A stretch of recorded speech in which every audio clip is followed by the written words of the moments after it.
Hello guys, நம்ம தினமும் தூங்க போகும்போது நாளைக்கு காலைல சீக்கிரமா எந்திரிச்சிடணும். நிறைய வேலைகள் இருக்கு. எந்திரிச்ச உடனே வாக்கிங் போகணும், எக்ஸசைஸ் பண்ணணும், சீக்கிரமா சாப்பிட்டு ஆஃபீஸ் போகணும். இப்படின்னு காலையில சீக்கிரமா எந்திரிக்கிறதுக்காக அலாரம் எல்லாம் வச்சுட்டு தூங்குவோம். ஆனா விடிஞ்சதுக்கு அப்புறம் இது எல்லாத்தையுமே மறந்துட்டு திரும்பவும் தூங்கிட்டு தான் இருப்போம். இதுக்கெல்லாம் என்ன காரணமா இருக்கும்னு நினைக்கிறீங்க? வேற எதுவுமே இல்ல, நம்மளோட கவனக்குறைவு தான். நம்ம செய்ய வேண்டிய எந்த ஒரு செயலையும் நம்ம சரியா செய்யறதே கிடையாது. அப்படி சரியா செஞ்சாலே எல்லாம் சரியா நடக்கும். ஆனா நம்ம செய்யறது எல்லாமே தலைகீழா தான் இருக்கு. அதனாலேயே எதுலையுமே நம்மளால கான்சென்ட்ரேஷன் பண்ண முடியல.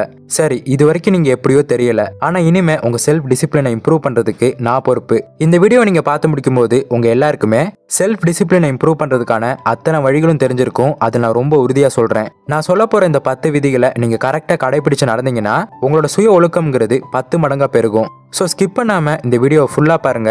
வாங்க ஸ்ட்ரெயிட்டா வீடியோக்குள்ள போலாம். Number 1, choose your goals. Goals அப்படிங்கிறது எல்லாருக்குமே ரொம்ப முக்கியமான ஒன்று. அது இல்லாம நம்மளால சரியா மூவ் ஆகவே முடியாது. எல்லா பெரிய பெரிய வெற்றியாளர்களும் அவங்களுக்கான இலக்குகள்ல தெளிவா இருக்காங்க. இந்த இலக்கு இல்லைன்னா வாழ்க்கையில நமக்கு எதுலேயுமே ஆர்வம் இருக்காது. இந்த ஆர்வம் இல்லைன்னா நமக்கு சோம்பேறித்தனம் அதிகமாயிரும். ஸோ முதல்ல நமக்கான ஒரு கோலை சூஸ் பண்ணணும். அதுக்கப்புறமா அதுக்காக நம்ம ஒர்க் பண்ண ஆரம்பிக்கணும். நம்ம கவனத்தை சிதற விடாம முழு கவனத்தையும் அந்த கோல் மேல தான் வைக்கணும். அதுக்கப்புறமா நம்ம செல்ஃப் டிசிப்ளினை யூஸ் பண்ணி நம்மளை டெவலப் பண்ணிக்கணும். உதாரணமா ஒரு புக்கை ஒரு வாரத்துக்குள்ள படிச்சு முடிச்சு நம்மளோட ஸ்கில்லை நம்ம டெவலப் பண்ணிக்கணும்னு வைங்க. அந்த புக்கை நம்மளால ஈஸியா படிச்சிட முடியுமா? நம்ம ஃபோன் பக்கத்துல இருந்தா மெசேஜ் வரும், திடீர்னு கால் வரும். நம்ம சும்மா இருக்கும்போது யாருமே கால் பண்ண மாட்டாங்க. ஆனா நம்ம ஒரு வேலை பார்க்கும்போது தான் எல்லாருமே கால் பண்ணுவாங்க. அந்த நேரத்துல தான் நமக்கு சாப்பிடணும்னு தோணும், சோஷியல் மீடியா யூஸ் பண்ணணும்னு தோணும். இப்படி எல்லாமே டிஸ்ட்ராக்ஷன் தான். ஸோ இந்த டிஸ்ட்ராக்ஷன் இல்லாம நாம நம்மளோட வேலையை செய்யணும் அப்படின்னா அதுக்கு இந்த 2வது பாயிண்ட் நமக்கு உதவும். Number 2, find your motivation. நம்ம எந்த ஒரு விஷயத்தையும் நினைச்ச உடனே செய்ய முடியாது. அதுக்கான தன்னம்பிக்கை நமக்குள்ள எப்பவுமே இருக்கணும். உன்னால முடியும், நீ ஜெயிப்ப அப்படின்னு எப்பவுமே பாசிட்டிவா பேசிக்கிட்டு இருக்கணும். எந்த ஒரு விஷயத்திலையும் பாசிட்டிவா இருக்கும்போது அதுல இருக்கக்கூடிய கஷ்டம் எதுவுமே நமக்கு தெரியாது. நம்மளை சுத்தி இருக்கிறவங்க என்ன குறைநெறிகள் சொன்னாலும் நம்ம மோட்டிவேஷன் எதுன்னு கண்டுபிடிச்சு அதுல இருந்து மாறாம இருக்கணும். உதாரணத்துக்கு உங்க பாடி வெயிட்டை நீங்க குறைக்கணும்னு வைங்க. ஏன் உங்க வெயிட்டை நீங்க குறைக்கணும்னு யாராவது கேட்டாங்கன்னா, நான் ஆரோக்கியமா இருக்கணும், அதுக்காக எக்ஸசைஸ் பண்ணி என் உடம்ப குறைக்க போறேன் அப்படின்னு சொல்லுவோம் இல்லையா?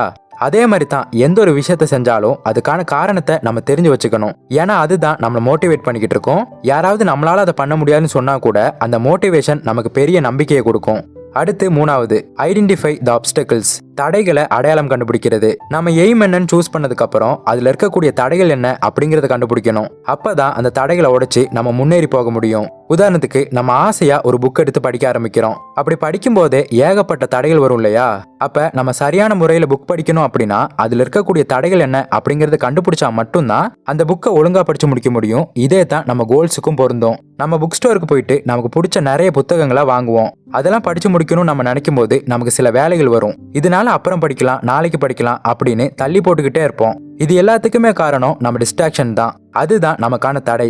ஸோ முதல்ல அதுல இருந்து வெளியே வந்து அந்த புக்கை மட்டுமே படிக்கணும் அப்படிங்கிறதுல நம்ம தெளிவா இருக்கணும். இது புத்தகம் படிக்கிறதுக்கு மட்டும் இல்ல, எல்லாத்துக்குமே பொருந்தும். ஸோ நமக்கான அப்டக்கிள்ஸை கண்டுபிடிக்காம நம்மளால ஜெயிக்கவே முடியாது.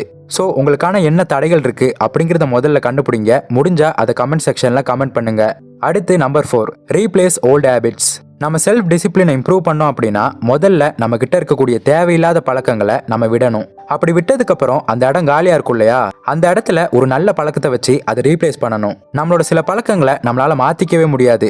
அந்த விஷயத்த மாத்திக்கணும்னு நினைச்சாலே நமக்கு ரொம்ப கஷ்டமா இருக்கும்.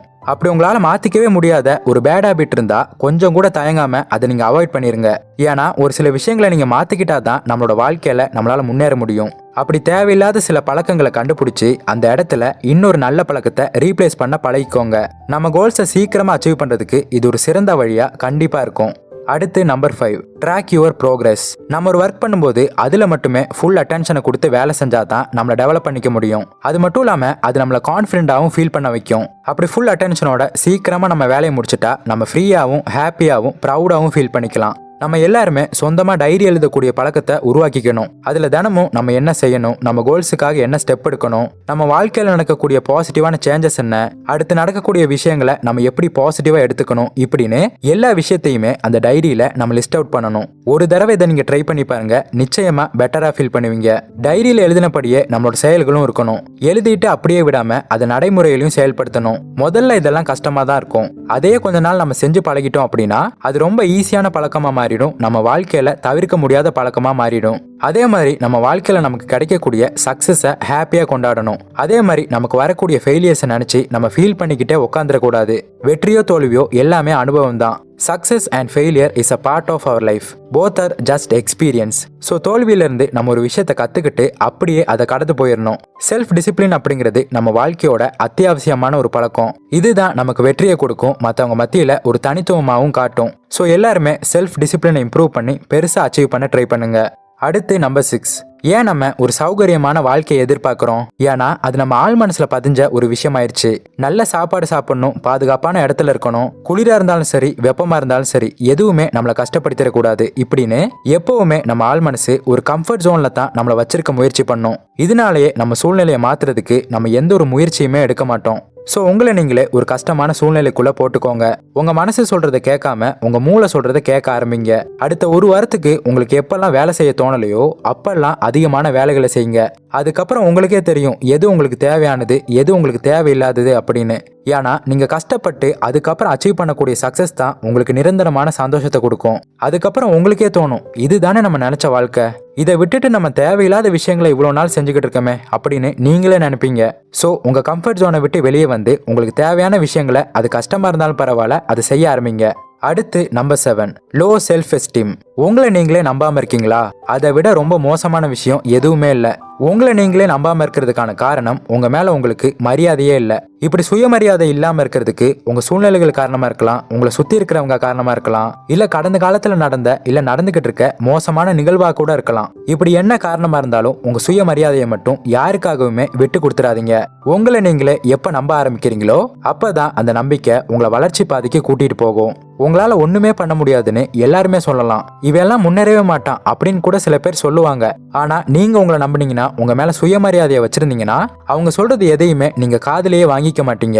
இதனாலேயே நீங்க உங்க இலக்கடையிற பாதையில வேகமாவும் ஒரு தன்னம்பிக்கையோடையும் முன்னேற முடியும். சோ யாரை நம்புறீங்களோ இல்லையோ உங்களை நம்புங்க. அடுத்து நம்பர் 8. Instant gratification. நம்மள நிறைய பேர் மாற்றமே இல்லாம ஒரே இடத்துல இருக்கிறதுக்கான காரணம் தற்காலிகத்தில் கிடைக்கக்கூடிய அந்த ஒரு சந்தோஷத்துக்காக ஆசைப்படுறது தான். இன்னைக்கு கஷ்டப்பட்டா நாளைக்கு சந்தோஷமா இருக்கலாம் அப்படிங்கிறத யாருமே காதிலேயே வாங்கிக்க மாட்டோம். இப்ப சந்தோஷமா இருக்கணும், இன்னைக்கு சந்தோஷமா இருக்கணும், அதுவே போதுமானது அப்படின்னு நம்ம நினைச்சுக்கிட்டு இருக்கோம். நீங்க செய்யற வேலை ஒரு நல்ல வேலை, உங்களுக்கு ரொம்ப பிடிச்ச வேலையா இருந்தாலும் அதையே நீங்க தினமும் செய்யும் போது அது உங்களுக்கு கஷ்டமா தான் இருக்கும். அந்த வழியை நீங்க தாங்கிக்கிட்டு கஷ்டப்பட்டு உழைச்சிங்கன்னா தான் நாளைக்கு நீங்க சந்தோஷமா இருக்க முடியும். ஆனா இங்க எல்லாருமே தற்காலிகமா கிடைக்கக்கூடிய சந்தோஷத்தை தான் விரும்புறாங்களே தவிர யாருமே கஷ்டப்படுறதுக்கு தயாராகவே இருக்க மாட்டேங்கிறாங்க. சமூக வலைத்தளங்கள்ல எவ்வளவு நேரம் செலவிடுறோம்னு கூட தெரியாம 2 மணி நேரத்துல இருந்து 4 மணி நேரம் வரைக்கும் நேரம் போகிறதே தெரியாம ஸ்க்ரோல் பண்ணிக்கிட்டே இருக்காங்க. இன்னைக்கு கிடைக்கக்கூடிய சின்ன சின்ன சந்தோஷத்துக்காக கஷ்டப்படாம வாழணும்னு நினைச்சீங்கன்னா நாளைக்கு உங்களால ஒரு சின்ன சாதாரணமான வாழ்க்கையை கூட வாழ முடியாம போயிடும். நீங்க சந்தோஷமா இருக்காதீங்கன்னு நான் சொல்ல வரல, ஆனா இதை விட பல மடங்கு சந்தோஷமான விஷயங்கள் உங்களுக்காக காத்துக்கிட்டு இருக்கு. சோ அதை தவற விட்டுறாதீங்கன்னு தான் நான் சொல்ல வரேன். சோ தற்காலிக சந்தோஷத்தை விட்டுட்டு நிரந்தரமான சந்தோஷத்துக்கான வேலைகளை செய்ய ஆரம்பிங்க. அடுத்து number 9. Create routine and daily habits. பழக்கத்தை உருவாக்குறது கஷ்டமான விஷயம்தான், ஆனா அது முடியாதுன்னு இல்லை. காலையில எந்திரிச்ச உடனே நான் ஓட போறேன், இந்த மாசத்துல என்னோட 1 கிலோ நான் கம்மி பண்ண போறேன் அப்படின்னு யோசிச்சிங்கன்னா அதுலேயே 3 பழக்கம் உங்களுக்குள்ள வந்துடும். காலையில சீக்கிரமா எந்திரிக்கணும் அப்படின்னு நினைக்கிறது முதல் பழக்கம். அப்படி எந்திரிச்சதுக்கு அப்புறம் ஓடணும்னு நினைக்கிறது 2வது பழக்கம். அப்படி பண்ணும்போது சரியான உணவு பழக்கம் எடுத்துக்குவீங்க, அது 3வது பழக்கம். இப்படிப்பட்ட ஒரு முடிவு எடுக்கும் போதே அதுல 3 பழக்கம் வந்துருது. இந்த மாதிரி தான் கொஞ்சம் கொஞ்சமா உங்க பழக்கங்களை நீங்க அதிகப்படுத்தணும். இந்த மாதிரி செய்யும்போது தான் அது உங்க வாழ்க்கையை முறையா மாத்தும், அதுதான் உங்களை ஒழுக்கமாகவும் வச்சிருக்கும். அப்புறம் கடைசியா number 10. Embrace the pain, reprogram your mind. ஒழுக்கமா இருக்கிறது சுலபமானது கிடையாது, நிறைய வழி இருக்கும். ஆனா அந்த வழியை தாண்டி முன்னோக்கி போகும்போது தான் வெற்றி அடைய முடியும். மனதளவுல குழப்பம் இருக்கலாம், குடும்பத்துல சண்டை இருக்கலாம், உடல் சோர்வா இருக்கலாம், சூழ்நிலைகள் சரியில்லாம இருக்கலாம். ஆனா நம்ம திட்டமிட்ட செயலை யாருக்காகவும் எந்த சூழ்நிலைக்காகவும் நம்ம மாத்திக்கவே கூடாது. ஏன்னா அதுதான் நமக்கு ஒரு சிறந்த ஒழுக்கத்தை தரும். இப்படி ஒழுக்கமா இருக்கும்போது தான் நீங்க நினைச்ச மாதிரியான ஒரு வாழ்க்கையை உங்களால வாழ முடியும். நீங்க நினைச்சு பார்க்க முடியாத அளவுக்கான விஷயங்களை உங்களால அச்சீவ் பண்ணவும் முடியும். உங்க இலக்கு அடையிற பாதையில உங்களுக்கான வழிகள் அதிகமா தான் இருக்கும். ஆனா அதே சமயம் அந்த வழியை தாங்கக்கூடிய மனப்பக்குவம் உங்களுக்கு அதிகரிச்சுக்கிட்டே இருக்கும். காலப்போக்கில் அந்த வழியெல்லாம் மறைஞ்சு நீங்க நினைச்ச வாழ்க்கை உங்களுக்கு கிடைக்க ஆரம்பிக்கும். ஸோ அவ்வளோதான். இவ்வளவு நாளா நம்ம என்ன பண்ணணும்னு தெரியாம இருந்திருப்போம். ஆனா இனிமே நம்ம என்ன பண்ண போறோங்கிறது உங்களுக்கு நல்லாவே தெரியும். ஸோ அதுக்கேற்ற மாதிரி உங்க மைண்டை ரீப்ரோகிராம் பண்ணுங்க. இந்த வலியும் கஷ்டமும் தான் நாளைக்கு உங்களை வெற்றி பாதையில கூட்டிட்டு போகும். இந்த சந்தோஷம், நிம்மதி இதெல்லாம் கஷ்டத்துக்கு அப்புறம் கிடைக்காது, அந்த கஷ்டத்திலேயே உங்களுக்கு கிடைக்கும். திறமையா இருக்கிறவன் தோத்து போயிருக்கலாம், ஆனா ஒழுக்கமா இருக்கிறவன் தோத்து போக வாய்ப்பே இல்லை. ஸோ நம்ம யாருமே தோக்க போகிறதில்ல, கண்டிப்பாக நம்ம இலக்கை அடைய தான் போகிறோம். ஸோ தைரியமாக செயல்படுங்க, அதுக்கான முயற்சி எடுங்க, வாழ்க்கையை வாழ ஆரம்பிங்க.